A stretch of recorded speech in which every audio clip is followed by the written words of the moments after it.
We've been through, like, not, like, family members not letting us come and stay with them, or, like, not having a way to school half of the time. Like, we struggled a lot, like. It was just me, my mom, and my siblings. It was on a Friday, like a week after my birthday, when we had a big argument where she got really mad and she hit me too. When I left, I was super nervous. I didn't have anywhere to go. I didn't know where to go. I was not being heard from like my family or so. So I felt like if I'm not being respected, why should I respect them? So I ended up like moving houses to houses. And that experience wasn't really the best. It's a complicated experience for me. My mom, she always made sure we had somewhere to lay our head and made sure it was a comfortable space, like, and we was always grateful. And that's one thing we grew up grateful. She taught us how to do that. And like, even Miss Foster will tell you, like, y'all have so much energy and y'all be so happy, but y'all go through so much. I mean, that's because me personally, you gotta have that joy or it's gonna ruin you. It's gonna ruin you. Out of the entire 6 years I've been working with Rihanna, she's had stable housing twice that I can recall while working with her. But even with her not having that stable household environment, she has always been very humble and willing to just do better for herself and always have a smile on her face. I went to my counselor, which is my school, and I told her, I was like, you know, I just got kicked out. I don't know what to do. Like, I don't want to struggle with school and stuff. And she got me connected with Kim. She is what is considered to be an unaccompanied homeless youth. Basically what that means is a student who is not living with a legal guardian. She was alone, she didn't have anywhere to go. And so that's how it came to us, where it was like, we need to try and swoop in and first kind of identify what's going on and how can we help. So I was still going to school when I wasn't living with my mom, and my person that was taking me, she ended up getting into a pretty bad car accident and her car was totaled. So I tried to apply for a bus stop and it never happened. So I eventually just stopped going. I first met Adrian through the SOCAP program, which is a Status Offender Court Alternative Program. He was missing school and he had a legal affidavit filed on him and it got kicked to us.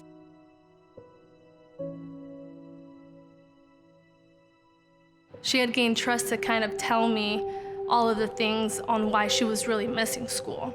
We basically worked together to find motivation and services to put in place that would help her get out the door, help enable her to see that there's more to life than just the situation she was in. She gave me that motivation because, like, she would tell me when I'm wrong and she would tell me, like, oh, well, some of that ain't your fault either, because, like, the predicament you in, how your life is and what you were born into, so some of that isn't your fault, but some of it is because you got to take responsibility, basically. We partner with Fort Wayne Community Schools Families in Transition Office. They work with the homeless students, families in Fort Wayne Community Schools. At this time, there is about 1,200 identified families, and about 70 of those are unaccompanied youth. Miss Kim was basically like a mom because she was like my guidance because I didn't have anybody else. It's like if I had like a little person to tell, like a little diary, because I would just tell her everything. He was always there for me consistently, always checking in to me, no matter if it was during school, no matter if it was through text. He was just always there for me when I needed him. A lot of times when I'm with a student, I'll ask them, is there anything I can help provide? All my students know that I can get them, or at least try to get them any kind of resources they need. So, you know, food, clothes, shelter. I still had school, you know, and I didn't want to worry about what I had to eat next, if I had things to shower with. So having that was like a big help. It is a little overwhelming, and they're kind of in a state of crisis, right? They don't know what's happening or anything. They're nervous, they're overwhelmed, they're scared, they don't know. All of a sudden, they're thrown into life, and they're being asked to survive while going to school. Okay, the biggest thing that changed in my life since working with Ms. Foster is my perspective on life. Because I can see that, like, you can do better. You just have to push yourself to be better. Rihanna had reached out to Job Corps to where she could still get her high school diploma and a trade.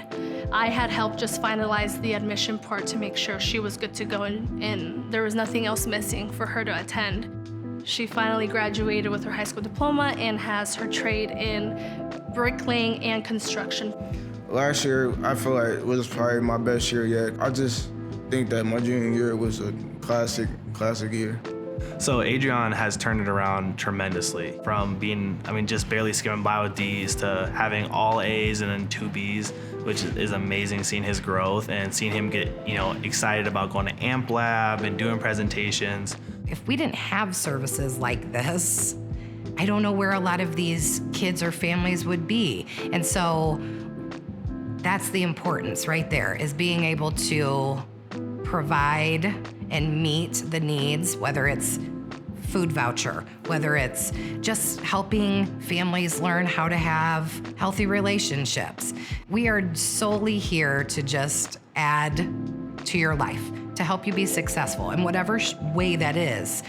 I think it's very important for people to donate because they're helping so many teenagers like me. I love the support that they give us. It's amazing what a stroll in the zoo talking about animals, how that engages kids to open up about trauma and things that they're going through, where they weren't saying that when we were just sitting in my office looking at each other awkwardly. And so donations to us help us do the work that we do, helps us provide things to these kids that we on a regular basis can do. Providing that safe place is a big deal. Kids need to know that there are safe people out there and that there are people that they just want to help. Thankfully, Fort Wayne as a whole, we have a lot of great community partners out there, and they're all doing wonderful things. That's the importance of it, and the Youth Service Bureau is one of those great places. Having somebody like Ms. Foster in my life really makes me grateful, because having her makes me think that, it lets me know people actually care about what you go through, and some people do genuinely just want to help. This program is a big help, and it'll make a big difference in a lot of these kids' life.